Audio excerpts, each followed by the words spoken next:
السلام عليكم ورحمة الله وبركاته. إن الحمد لله نحمده ونستعينه ونستغفره ونؤمن به ونتوكل عليه ونعوذ بالله من شرور أنفسنا ومن سيئات أعمالنا من يهده الله فلا مضل له ومن يضلله فلا هادي له وأشهد أن لا إله إلا الله وحده لا شريك له وأشهد أن محمدًا عبده ورسوله. يا أيها الناس اتقوا ربكم الذي خلقكم من نفس واحدة وخلق منها زوجها وبث منهما رجالا كثيرا ونساء واتقوا الله الذي تساءلون به والأرحام إن الله كان عليكم رقيبا. எல்லா புகழும் புகழ்ச்சியும் அகில உலகங்களையும் படைத்தாளுகிற அல்லாஹ் ஒருவனுக்கே உரித்தாகட்டும். அவனுடைய அன்பும் கருணையும் அகிலத்தின் அருட்கொடை இறுதி தூதர் நபிகளம் பெருமானார் ஸல்லல்லாஹு அலைஹி வஸல்லம் அன்னவர்கள் மீதும் அவருடைய குடும்பத்தார்கள், கிளையார்கள், உற்ற தோழர்கள், கியாம நாள் வரைக்கும் அவர்கள் காட்டிய வழிப்படி வாழ்ந்து மரணிக்கின்ற அனைவர்கள் மீதிலும் உண்டாகட்டுமாக. பேரன்புக்குரிய இஸ்லாமிய சகோதரர்களே, அல்லாஹ் தஆலா அவனுடைய திருமறை குர்ஆனிலே நமக்கு பல விஷயங்களை அச்சமூட்டி எச்சரிக்கை செய்கிறார். அதிலே மறுமை குறித்து அல்லாஹ் நமக்கு எச்சரிக்கை செய்யும் பொழுது, வத்தகு யௌமன் துர்ஜஊன ஃபீஹி இலல்லாஹ், நீங்கள் அல்லாஹ்வின்பால் திரும்ப கொண்டு செல்லப்படுகின்ற ஒரு நாளை அஞ்சி நடந்து கொள்ளுங்கள் என்று அல்லாஹ் சொல்லுகிறார். இன்னொரு இடத்திலே அல்லாஹ் ரப்புல் ஆலமீன் சொல்லுகிறான், யா ஐயுஹல்லதீன ஆமனுத்தகுல்லாஹ ஹக்க துகாத்திஹி, நீங்கள் அல்லாஹுவை அஞ்ச வேண்டிய முறைப்படி அஞ்சி நடந்து கொள்ளுங்கள். வலா தமூதுன்ன இல்லா வ அன்தும் முஸ்லிமூன், முஸ்லீம்கள் அல்லாமல் நீங்கள் மரணித்து விடாதீர்கள் என்றும் அல்லாஹ் சொல்லுகிறார். இந்த உலகம் ஒரு நாளைக்கு நிச்சயமாக அழிக்கப்படும். அழிக்கப்பட்ட பிறகு இந்த உலகத்திலே வாழ்ந்த மனிதர்கள் எல்லாம் நீதி விசாரணைக்காக மஹ்ஷர் என்ற மைதானத்திலே எழுப்பி நிறுத்தி விசாரிக்கப்பட இருக்கிறார்கள். அந்த விசாரணை நாளிலே என்னவெல்லாம் நடக்கும் என்பதை திருமறை குர்ஆனினூடாகவும் நபிகளம் பெருமானார் ஸல்லல்லாஹு அலைஹி வஸல்லம் அவர்களுடைய பொன்மொழிகளினூடாகவும் நாம் பல விஷயங்களை அறிந்து வைத்திருக்கிறோம்.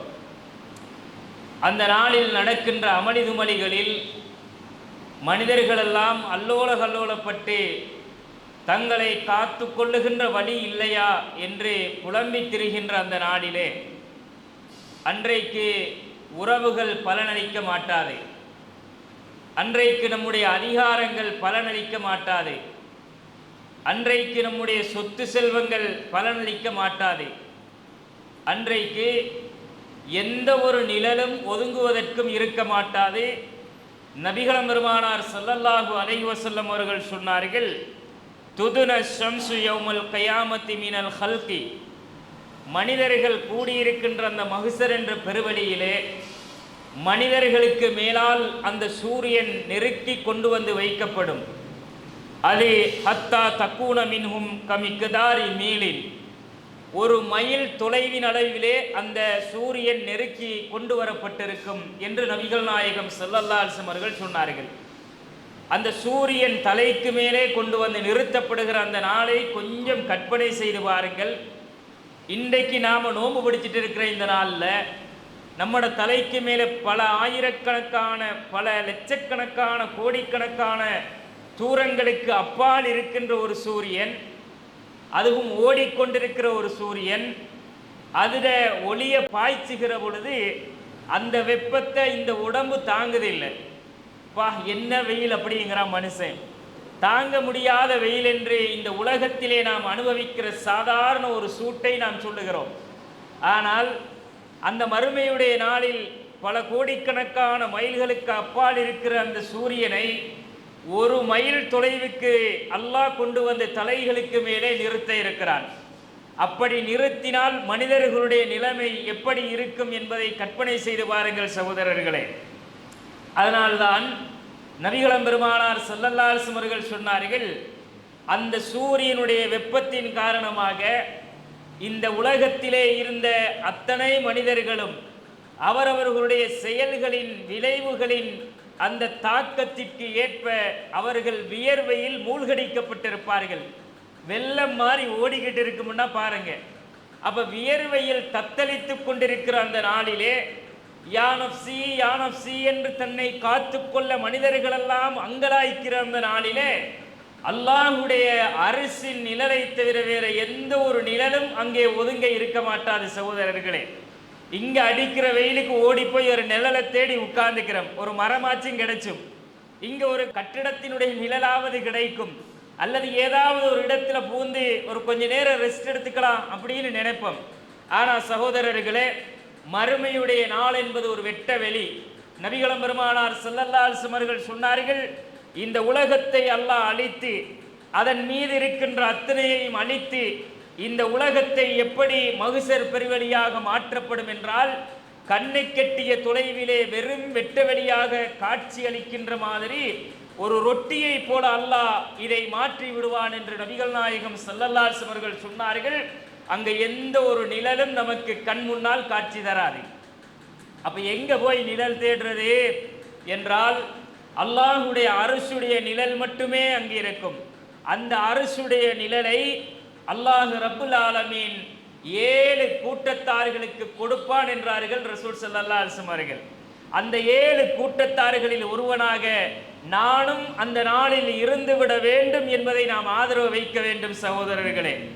யார் அந்த 7 கூட்டத்தார்கள் என்றால், 7 பண்புகளை கொண்டு இந்த உலகத்திலே யாரெல்லாம் வாழுகிறார்களோ, அல்லாஹுடைய தூதர் சொன்ன அந்த 7 பண்புகளுக்கு உரியவர்களாக இந்த உலகத்தில் யார் வாழுகிறார்களோ அவர்களில் அந்த பண்புடையவர்களை அல்லாஹ் பொறுக்கி எடுத்து என்னுடைய அரசுடைய நிலை அடியானே நீ அனுபவித்துக் கொள் என்று அவ்வளவு பெரிய ஒரு பாக்கியத்தை அந்த நாளில் தர இருக்கிறார்.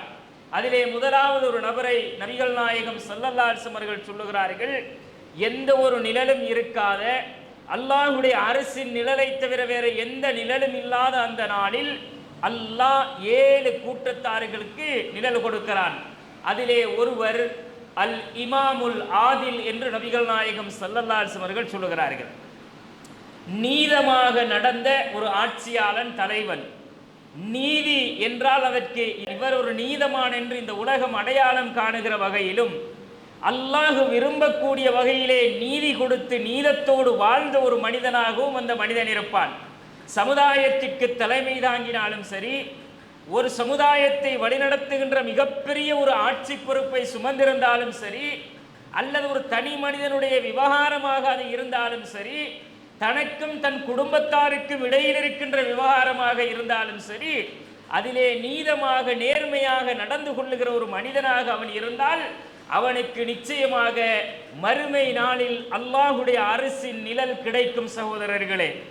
நீதமாக நடக்கின்ற ஒரு மனிதன் தன் ஆட்சி பொறுப்பை சுமந்திருந்தாலோ அல்லது நீதி வழங்குகின்ற அந்த பொறுப்பை சுமந்திருந்தாலோ தனக்கு சார்பாக இருக்கிற மனிதர்களுக்கு ஒரு நீதியையும் தனக்கு பிடிக்காதவர்களுக்கு மற்றொரு நீதியையும் கொடுக்கிறவனாக இல்லாமல், தன் தாயாக இருந்தாலும் தகப்பனாக இருந்தாலும் தான் பெற்று வளர்த்த தன் சொந்த பிள்ளைகளாக இருந்தாலும் தனக்கு மிக நெருக்கமான உறவுகளாக இருந்தாலும் அதிலே நீதி நியாயம் என்று ஒன்று பார்க்கப்படுமாக இருந்தால் இவன் நியாயமானவனா அநியாயமானவனா என்று பார்த்து அந்த மனிதன் நடக்கிறவனாக அவன் இருக்கிறான் என்றால் நிச்சயமாக இந்த உலகத்திலே எத்தனையோ பாவங்களும் குற்றங்களும் தீமைகளும் இந்த உலகத்திலே இல்லாமல் போயிருக்கும்.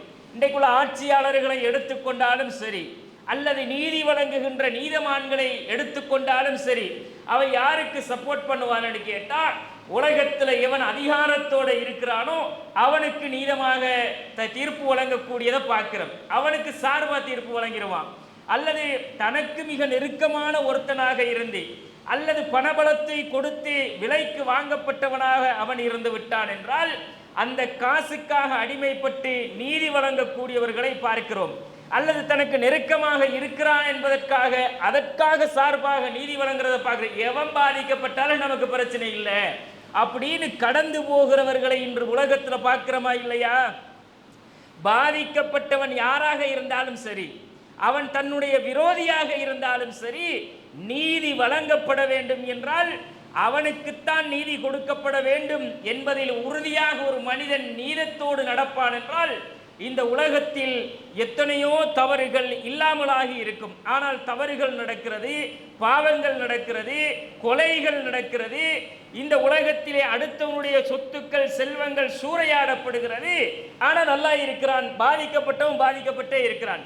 நீதத்தை எங்கும் காண முடியாத ஒரு சூழ்நிலை இருக்குமாக இருந்தால் சகோதரர்களே, இப்படிப்பட்ட ஆட்சியாளர்களுக்கு, இப்படியான நீதி செலுத்துகிற இடத்தில் இருந்து அநியாயம் செய்கிறவர்களுக்கு ஒருபோதும் மறுமையுடைய அந்த வாக்கியம் கிடைக்க மாட்டாது. நபிகள் நாயகம் ஸல்லல்லாஹு அலைஹி வஸல்லம் அவர்கள் எப்படிப்பட்ட நீதிமான் தெரியுமா? எப்படி நீதி வழங்குவேன் என்று சொன்னார்கள் தெரியுமா சகோதரர்களே? நீதிக்கு அவர்தான் முன்னுதாரணமாக இந்த உலகத்திலே வாழ்ந்தவர்கள். அவன் பாதிக்கப்பட்டு வந்தவன் தன் குடும்பத்திற்கு அப்பால் உள்ளவனாக இருந்தாலும் சரி, பாதிப்பு தன் குடும்பத்தானால் உருவாக்கப்பட்டிருந்தாலும் சரி, நீதத்தை நீதமாக இந்த உலகத்திலே நிலைநாட்டியவர்கள் தான் அல்லாஹ்வுடைய தூதர் ஸல்லல்லாஹு அலைஹி வஸல்லம் அவர்கள். நபிகளும் பெருமானார் ஸல்லல்லாஹு அலைஹி வஸல்லம் அவர்கள் சொல்லுகிறார்கள், அவர்களிடத்தில் ஒரு திருட்டு கேஸ் வரும். எல்லாருக்கும் தெரிஞ்ச ஹதீஸ் தான். ஒரு திருடின ஒரு பெண்ணுடைய கேஸ் வந்துடும். ஃபாத்திமா அப்படிங்கிற ஒரு பெண்மணி திருடிடுவாங்க. அந்த கோத்திரத்தை சேர்ந்தவர்கள் என்ன செய்வார்கள் என்றால், நம்ம உள்ள திருடிருச்சே அப்படிங்கிறதுனால இதை கொண்டு போயிட்டு ரசூல்லாட்ட வழக்காக்கினா நம்ம கோத்திரத்திட பேர் என்ன ஆகும்? நம்முடைய அந்த கோத்திரத்துடைய பேர் கெட்டு போயிருமா இல்லையா? என்னடா உங்க ஆட்கள்ல எல்லாம் திருட்டு பயலா இருக்கிறாங்க அப்படின்னு கேவலமா பேச ஆரம்பிச்சிருவாங்களேங்கிறதுக்காக வேண்டி ரசூல்லாட்ட டைரக்டா பேச பயப்பட்டாங்க. அப்ப பேசினால் எடுபட வேண்டிய இடத்திலே ஒருவர் இருக்கணும். ரெக்கமெண்ட் பண்றேன்னா இவர் போயிட்டு பேசினா அவர் கேட்டுக்கிருவாரு அப்படிங்கிற ஒருத்தரை தான் அனுப்பணும். அப்ப என்ன பண்றாங்கன்னா, அவருடைய வளர்ப்பு மகன் உசாமா பின் ஸைத் அவர்களை அனுப்புகிறார்கள். அனுப்பி இந்த பொம்பளை பிள்ளை விஷயத்துல நீங்க போய் கொஞ்சம் அந்த கைவெற்ற சட்டத்தை தளர்த்த சொல்லுங்க, கையை வெட்டிட வேணாமுன்னுங்க, வேற எதையாச்சும் கொடுத்து நாம அந்த கேஸ்ல இருந்து விடுவிச்சுக்கலாம் அப்படின்னு பேசுகிறார்கள்.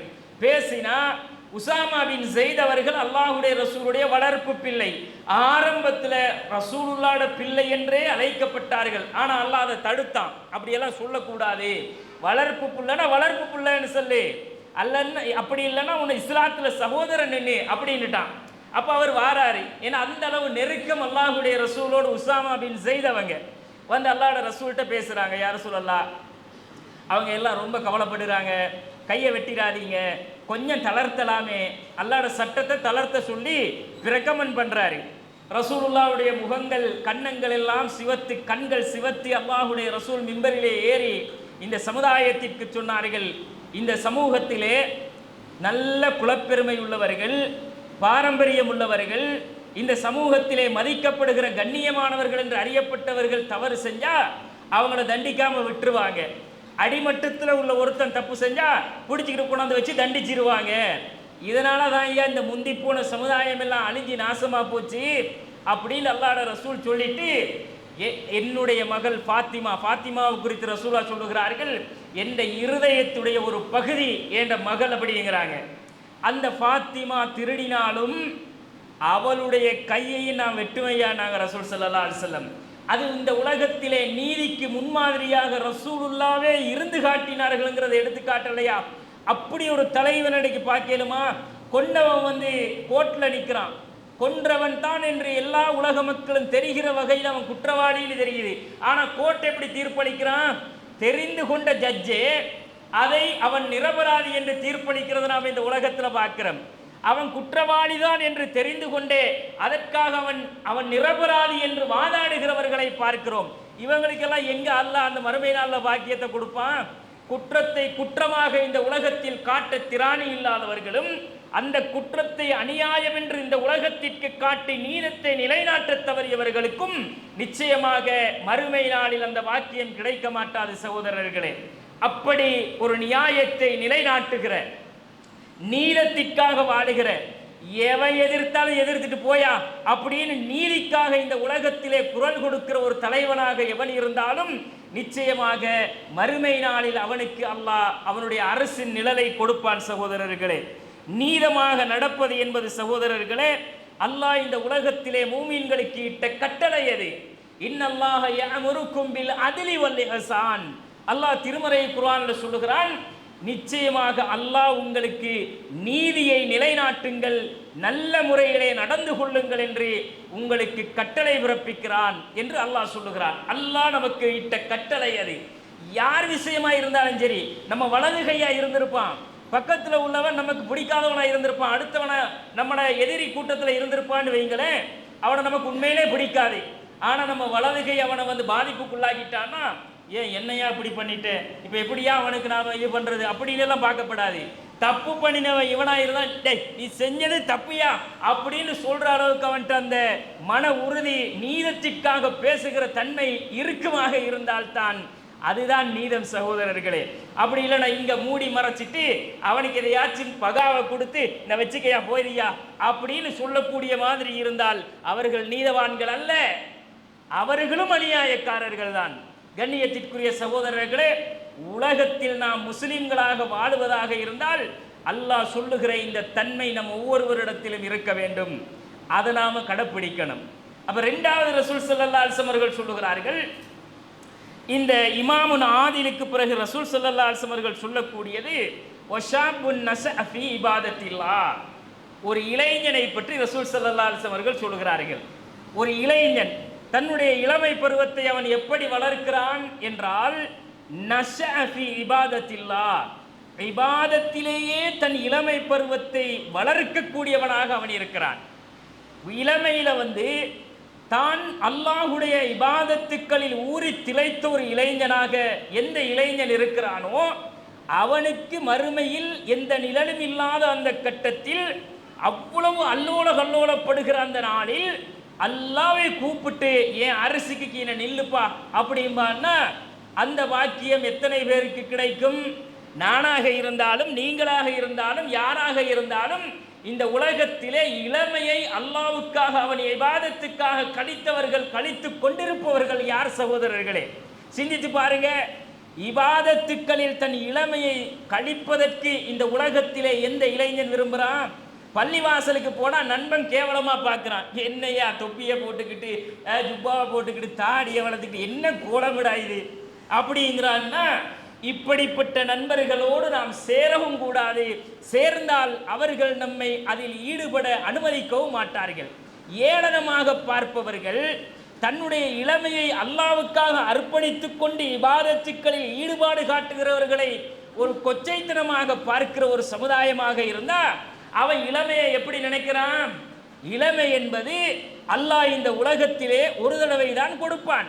அது கொடுக்கப்பட்டு அந்த இளமை என்ற பருவம் தாண்டினால் மீண்டு வரமாட்டாது.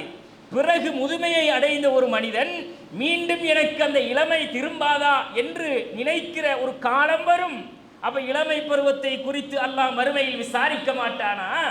நபிகளும் பெருமானார் ஸல்லல்லாஹு அலைஹி வஸல்லம் அவர்கள் சொல்லுகிறார்கள், 5 விடயங்களை குறித்து நிச்சயமாக அல்லாஹ் மறுமையில் விசாரிப்பான். அந்த 5 விடயங்களுக்கும் நீங்கள் மறுமையில் அல்லாஹ்விடம் பதில் சொல்லுகிற வரைக்கும் அந்த மஹ்ஷருடைய பெருவழியிலே உங்களுடைய பாதம் ஒரு அடியும் நகரமாட்டாது என்றார்கள். அதே ஒரு விஷயத்தை நபிகள் நாயகம் சொல்லுகிறார்கள், உங்களுடைய ஆயுளை குறித்து அல்லாஹ் கேட்பான். வஃபி உம்ரிஹி ஃபீமா அஃப்னாஹு, ஓ ஆயுளை கொடுத்தனடா எப்படி கழித்தாய் என்று அல்லாஹ் கேட்பானா இல்லையா? நமக்கு பருவம் அடைந்து பக்குவம் தெளிந்து எது சரி எது பிழை என்று அந்த நிலைமையை நாம் அடைந்து நல்லா சிந்திக்கக்கூடிய பருவத்திலே இருக்கக்கூடிய நாம், திடகாத்திரத்தோடு இருக்கிற நாம், ஆரோக்கியமாக இருக்கிற நாம், ஓய்வு நேரங்களை அதிகம் பெற்றிருக்கிற நாம், இந்த இளமையை எப்படி கழிக்கிறோம்? தெருக்களிலே அரட்டை அடித்தா அல்லது போலையும் பெட்டையும் எடுத்துக்கிட்டு அடுத்தவனுக்கு சிரமம் கொடுத்துக்கிட்டு போல் அடிச்சுக்கிட்டு திரிகிறோமா? இரவு நேரமெல்லாம் கதிரையை இழுத்து போட்டு தெருக்களிலே காட்டு விளையாடுறோமா? அல்லது எங்கேயாவது அந்த விளையாட்டு திடல்கள் இருக்குதான்னு தேடி போய் அங்கே இரவு நேரங்களை கழித்து நம்முடைய காலத்தை வீணடிக்கிறோமா? அல்லது சினிமா தியேட்டர்களை தேடி சென்று சினிமா அறைகளிலே கொட்டகைகளிலே நம்முடைய வாலிபத்தை சீரழிக்கிறோமா? போதைப் பொருள் என்று அல்லது ஐஸ் என்று ஏதோ ஒரு ஹராத்தை செய்து கொண்டு இந்த உலகத்திலே வாழுகிறோமா? பெண்கள் பின்னால் மோகம் பிடித்து விபச்சாரத்தை நோக்கி அலைகிறோமா? எப்படி இந்த உலகத்திலே நம்முடைய வாலிபம் கடத்தப்படுகிறது என்பதை ஒரு கணம் சிந்திக்க வேண்டும் சகோதரர்களே. இந்த உலகத்திலே 15 45 தாண்டி நாங்கள் வந்துவிட்டோம் என்றால் அதற்கு பிறகு 50 60 வருட காலங்களை அடைந்த எந்த மனிதனாலும் அந்த இளமையை திரும்ப பெற முடியாது சகோதரர்களே. இளமை பருவம் இபாதத்துக்களிலே ஊறி திளைத்திருக்க வேண்டும் என்று ரசூலுல்லாஹ் சொல்லுகிறார்கள். 5 வக்துக்கே பள்ளிக்கு வர மாட்டான். மறைனி எங்க இபாதத்தில் ஊறி திளைக்கிறது? அல்லாஹு அக்பர். இந்த உலகத்தில் துனியாவிலேயே அல்லாஹ் தாண்டா பெரியவன் என்ற சத்தம் தன் காதில் கேட்கும். என்னையா அல்லாஹு அக்பர் அப்படின்ட்டு போயிட்டு எதையாவது ஒரு ஹராத்தை வீணானதை இந்த துனியாவிலே செய்து கொண்டிருப்பார்கள். இது குறித்து அல்லாஹ் மறுமையில் கேட்க மாட்டானா? நபிகளம் பெருமானார் ஸல்லல்லாஹு அலைஹி வஸல்லம் அவர்கள் சொல்லுகிறார்கள், இந்த உலகத்திலே அல்லாஹ் கொடுத்த 2 பெரும் அருட்கொடைகளிலே மனிதர்கள் வீணடித்துக் கொண்டிருக்கிறார்கள். நிகமதானி மகபூனுன் ஃபீஹிமா கஸீரும் மினன் நாஸ். 2 அருட்கொடைகளை அல்லாஹ் கொடுத்திருக்கிறான். அந்த 2 அருட்கொடைகளில் 2ஐயும் மனிதர்கள் வீணடிக்கிறார்கள் என்றார்கள் ரசூல் ஸல்லல்லாஹு அலைஹி வஸல்லம் அவர்கள். அஸ்ஸிஹா வல் ஃபரா. ஒன்று அல்லாஹ் கொடுத்த ஆரோக்கியம், இன்னொன்று அல்லாஹ் கொடுத்திருக்கிற அவனுக்குரிய ஓய்வு நேரங்கள். இந்த 2ஐயும் மனிதர்கள் இந்த உலகத்தில் வீணடிக்கிறார்கள் என்றால் சகோதரர்களே, இளம பருவத்தில் 15 20 வயசுல எவன் வந்து தொழில் செஞ்சு பெரிய தொழிலதிபர்னு மாறி இருக்கிறான். உம்மா வாப்பா காசுல தான் திருட்டி இருக்கிறான். வாப்பட காசுல உம்மன காசுல தான் வண்டி எடுத்து ஓடுறான். அவங்க சம்பாரிச்சு கொடுக்கறத தான் இவனும் வந்து எடுத்துக்கிட்டு ஊதாரித்தனம் பண்ணி திரிகிறான். இப்படி இருக்கிற உனக்கு என்னப்பா வந்து கேடு வந்துச்சு? 5 வக்து பள்ளியில் வந்து தொழ முடியாதா? சுன்னத்துகள் பேண முடியாதா?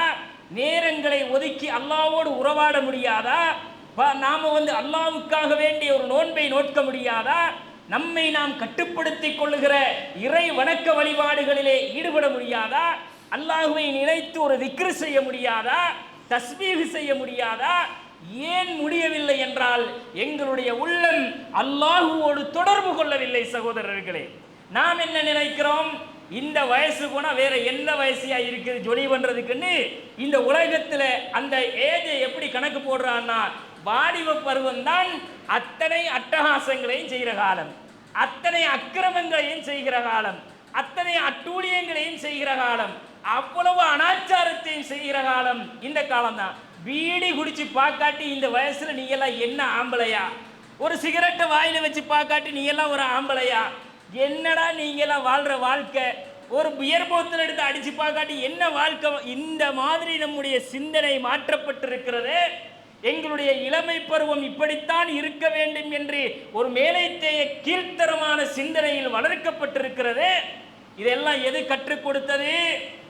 அங்க எவனோ நடிப்பான், அவன் நடிக்கிறத பார்த்துட்டு இதாண்டா வாழ்க்கைன்னு இளமையை சீரழிக்கிறான். அவனெல்லாம் நடிச்சு காசை வாங்கிட்டு போறான், உண்மையா வாழல.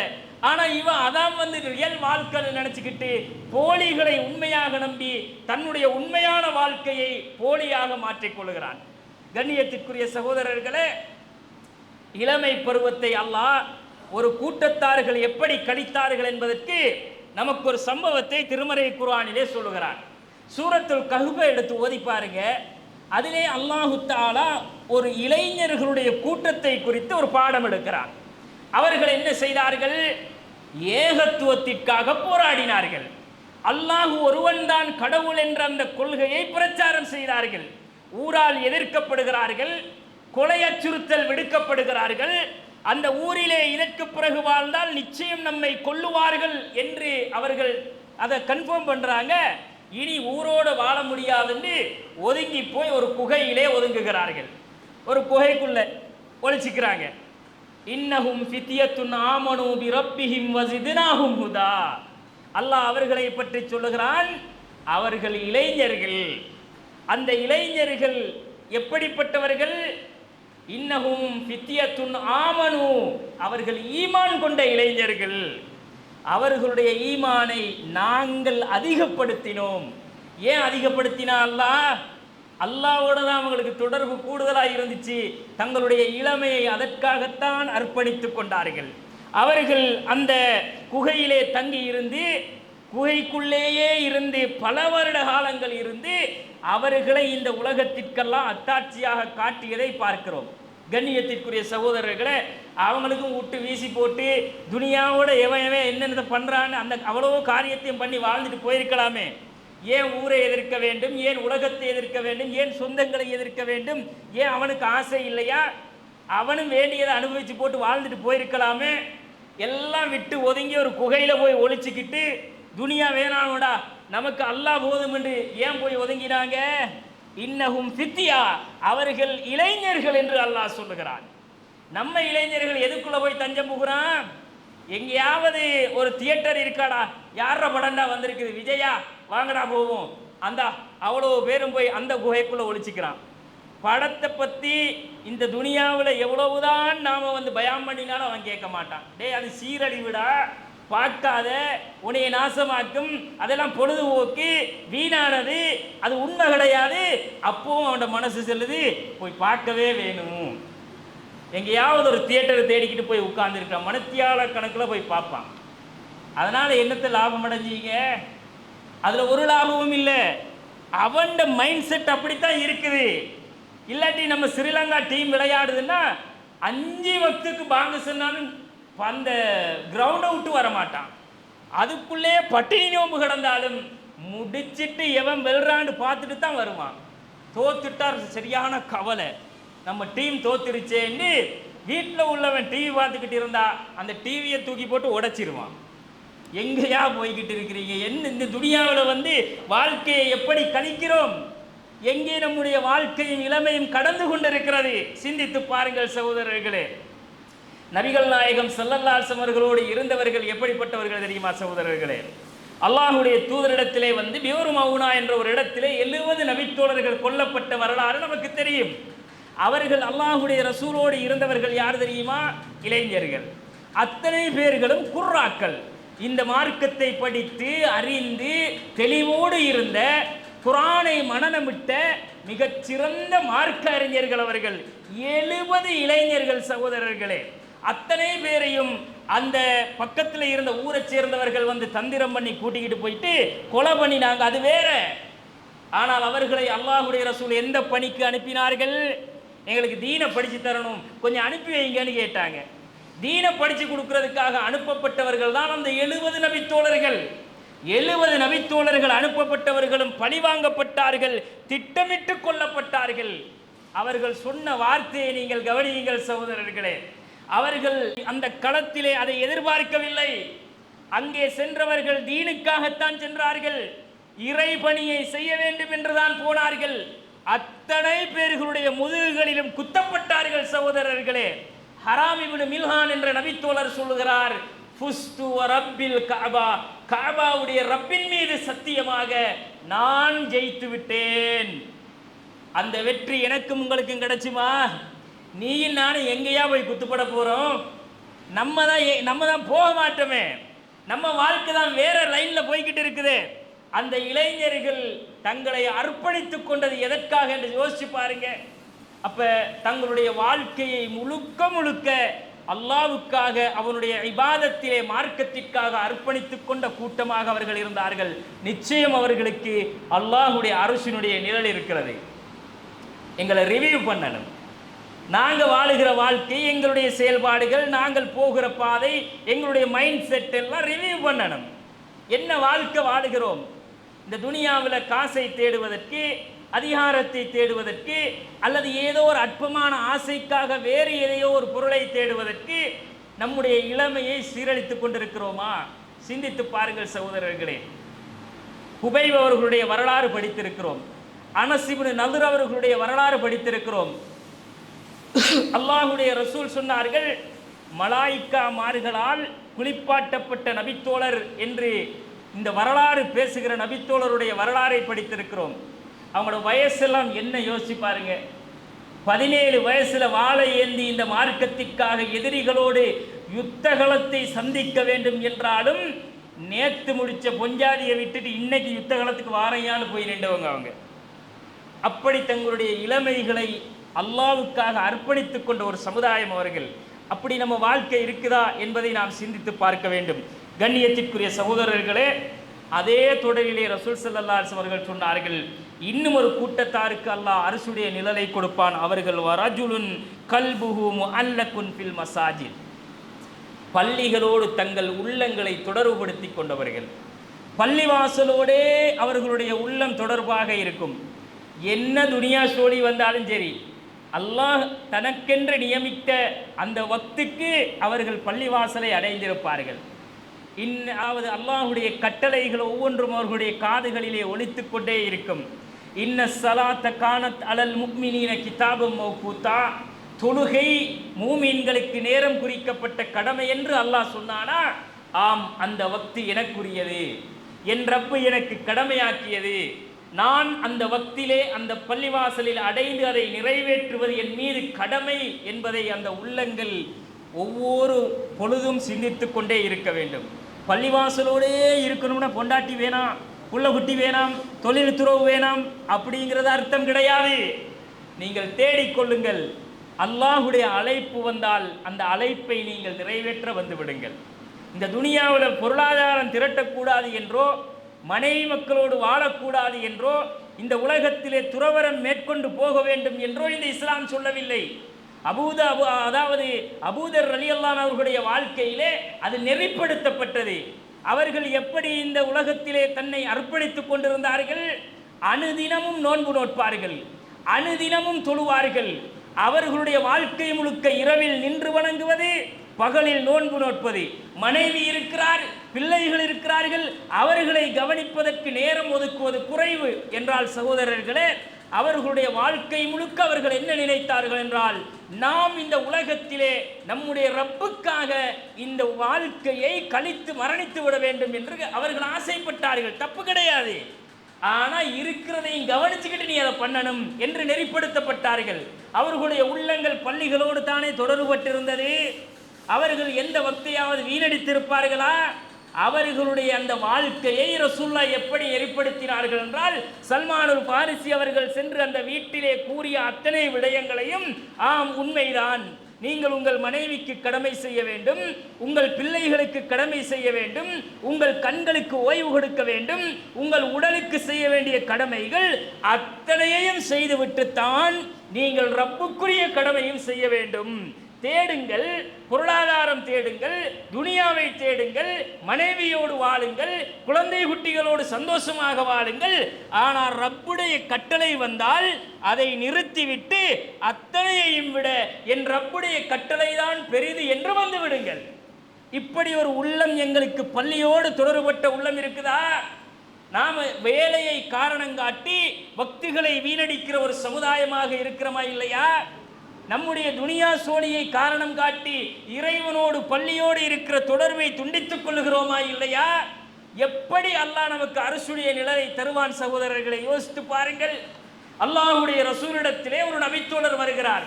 யா ரசூலல்லாஹ், நான் பள்ளிவாசலுக்கு வருவது எனக்கு சிரமம். எப்படி சிரமம்? எனக்கு கண் பார்வை இல்லை அல்லாஹுடைய ரசூலே. நான் வருவதாக இருந்தால் மிக தூரத்தில் இருந்து பள்ளிவாசலை நோக்கி வர வேண்டும்.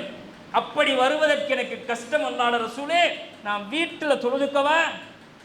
ரசூலுல்லாஹ் போய் தொழுதுக்குங்க. நாங்கள் கண் பார்வை தான் இல்லையே, நீங்கள் என்னப்பா கஷ்டப்பட்டுக்கிட்டு வீட்டில் தொழுங்க அப்படின்னாங்க. திரும்ப ரசூலுல்லாஹ் போகும்போது கூப்பிட்டாங்க, அத்தஸ்மாஉன் நிதா, பாங்கு சத்தம் கேட்குதா? ஆமா யா ரசூலல்லாஹ். அப்போ பள்ளிக்கு வாங்க. கண்ணியத்திற்குரிய சகோதரர்களே, நாம எங்கே இருக்கோம்? எங்களோட வாழ்க்கை எங்கே இருக்குது? சிந்தித்து பாருங்கள். எனவே அந்த அரசுடைய நிழலை ஆதரவு வைப்பதாக இருந்தால் நாம் பள்ளிகளோடு தொடர்புள்ள உள்ளங்களாக நம்முடைய உள்ளங்களை மாற்ற வேண்டும் சகோதரர்களே. அடுத்தது நபிகள் நாயகம் ஸல்லல்லாஹு அலைஹி அவர்கள் சொல்லுகிறார்கள், இரண்டு மனிதர்கள் அல்லாஹ்வுக்காக நேசம் கொண்டு அல்லாஹ்வுக்காக பிரிந்தவர்கள். நேசம் கொண்டது அல்லாஹ்வுக்காக, பிரிந்ததும் அல்லாஹ்வுக்காக என்று எந்த மனிதர்கள் இந்த உலகத்தில் வாழ்ந்தார்களோ அவர்களுக்கும் அல்லாஹ்வுடைய அரசினுடைய நிழல் கிடைக்கும். நாம் இன்றைக்கி யாரை விரும்புகிறோம் தெரியுமா? இந்த டிக்டாக்ல, ஃபேஸ்புக்கில் இதெல்லாம் இந்த இப்போ வீடியோகளை பார்த்தா அவ்வளவு சீரழிஞ்சு போய் கிடக்கு சமுதாயம். யாரையெல்லாம் விரும்புகிறான் பாருங்க. அவன் டேஸ்ட்டை பாருங்கள். பொம்பளை பிள்ளையில் இருந்து ஆம்பளை பிள்ளையில் இருந்து அவ்வளோ பேருமே சினிமா நடிகர்களுக்காக, கிரிக்கெட் துறை வீரர்களுக்காக, உதைப்பந்தாட்ட வீரர்களுக்காக அவங்களோட ஃபேன்ஸ் அவனை மாதிரியே இந்த துனியாவில் வாழ பார்க்குறானே. அல்லாஹுடைய ரசூல் சொன்னார்கள், ஒரு மனிதர் அல்லாஹுடைய ரசூலிடத்திலே வந்து சொன்னார்கள், யா ரசூலல்லாஹ், எப்போது மறுமை வரும்? மத்தஸ்ஸா. ரசூல்லா திருப்பி கேட்டாங்க, நீ மறுமைக்காக என்னத்தை தயார்படுத்தி இருக்கிறாய்? யா ரசூலல்லாஹ், நான் அவ்வளோ பெருசாக தொழுக, நோன்பு, ஜக்காத்து, இந்த தர்மங்கள் இதெல்லாம் பெருசாக சேர்க்கல அல்லாஹ் ரசூலே. அப்போ என்னத்தை சேர்த்தீங்க? அல்லாவுக்காக நான் உங்களே நேசிக்கிறேன் அப்படின்னாங்க நபித்தோழர். நபிகள் நாயகம் ஸல்லல்லாஹு அலைஹி வஸல்லம் அவர்கள் சொன்னார்கள், நீ சொல்லுவது உண்மையாக இருந்தால் யாரை விரும்புகிறானோ அவனோடு மறுமையில் எழுப்பப்படுவான், இருப்பான் என்று நபிகள் நாயகம் ஸல்லல்லாஹு அலைஹி வஸல்லம் அவர்கள் சொன்னார்கள்.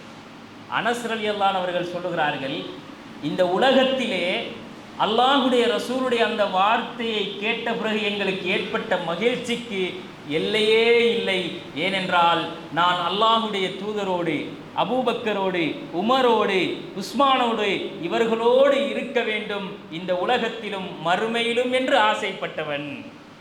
அப்படி ஒரு பாக்கியத்தை அல்லாஹ் மறுமையில் எங்களுக்கு கொடுப்பான் என்றால், நாங்கள் விரும்புகிற தூதரோடு மறுமையிலே அல்லாஹ் எங்களை எழுப்பி நிறுத்துவான் என்றால், அதைவிட ஒரு சந்தோஷம் எங்களுக்கு ஒன்றும் இல்லை என்றால், நாங்கள் எவனோட எழுப்பப்பட்டு நிப்பாட்டப்படுவோன்னு மறுமையில் யோசித்து பார்க்கணும். எங்களோட ஆசை, எங்களுடைய அந்த முஹப்பத்தெல்லாம் யாரோட இருக்குதோ அத்தனை காபீர்களோடு, சீரழிந்தவர்களோடு, விபச்சாரிகளோடு, அருவருக்கத்தக்கவர்களோடு அந்த மறுமையில் எழுப்பி நிறுத்தி விசாரிக்கப்படுகிற அந்த நாளிலே சேர்ந்தால் நம்முடைய நிலைமை என்ன? யோசித்து பாருங்கள் சகோதரர்களே.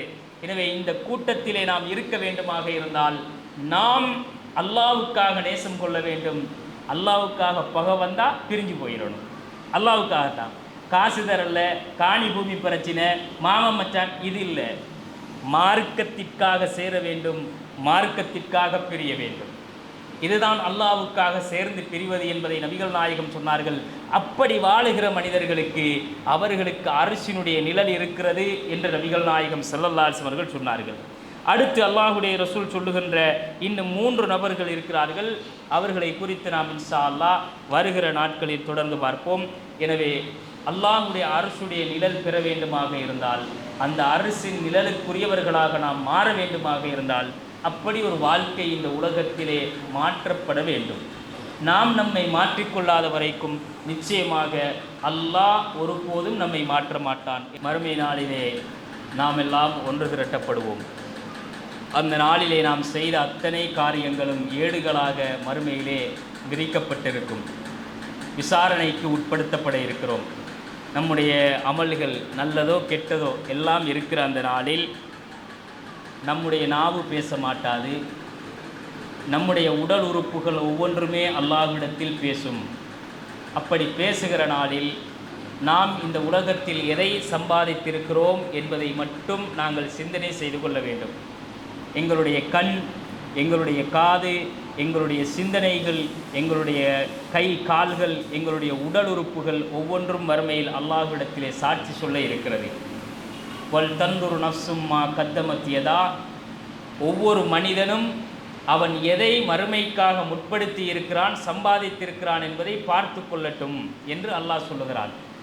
ஒவ்வொரு மனுஷனும் பார்த்துக்க, என்னத்தை நீ சம்பாதிச்சிருக்கிறாய் மறுமைக்கு கொண்டு போகிறதுக்கு அப்படிங்கிறத நீங்களாக உங்களை சுய பரிசோதனை செய்து கொள்ளுங்கள் என்று அல்லாஹ் சொல்லுகிறான். அப்போ நாம் சம்பாதித்தவைகளை அங்கே அல்லாஹ் வெளிப்படுத்த இருக்கிறான். அந்த காரியங்கள் இந்த உலகத்திலே நல்லவைகளாக இருக்கட்டும், நன்மைகளாக இருக்கட்டும், வணக்க வழிபாடுகளாக இருக்கட்டும், இறைவனுக்காக இந்த உலகத்திலே நாம் செய்கிற அத்தனை காரியங்களுடைய ஏடுகளும் பட்டியல்களும் அங்கு விரிக்கப்படட்டும். அது நமக்கு சாட்சி சொல்லட்டும். கண்ணியத்திற்குரிய சகோதரர்களே, எனக்கு எதிராக என்னுடைய ஒவ்வொரு உடல் உறுப்புகளும் சாட்சி சொல்லி மறுமையிலே அல்லாஹ்விடத்திலும் கோடானு கோடி மக்களிடத்திலும் சிறுமைப்பட்டு அந்த நரகத்தை அடைகிற துர்ப்பாக்கியத்தை மட்டும் அல்லாஹ் நமக்கு தந்துவிடக்கூடாது. அதிலிருந்து நம் அனைவரையும் அல்லாஹ் பாதுகாத்து உயர்தரமான அந்த ஜன்னத்துல் ஃபிர்தௌஸை அடைகிற நன்மக்களாக இந்த மாதத்திலாவது அல்லாஹ் நமக்கு அந்த நசீபை தரட்டும். வாஹிரு தவானா அனில் ஹம்துலில்லாஹி ரப்பில் ஆலமீன்.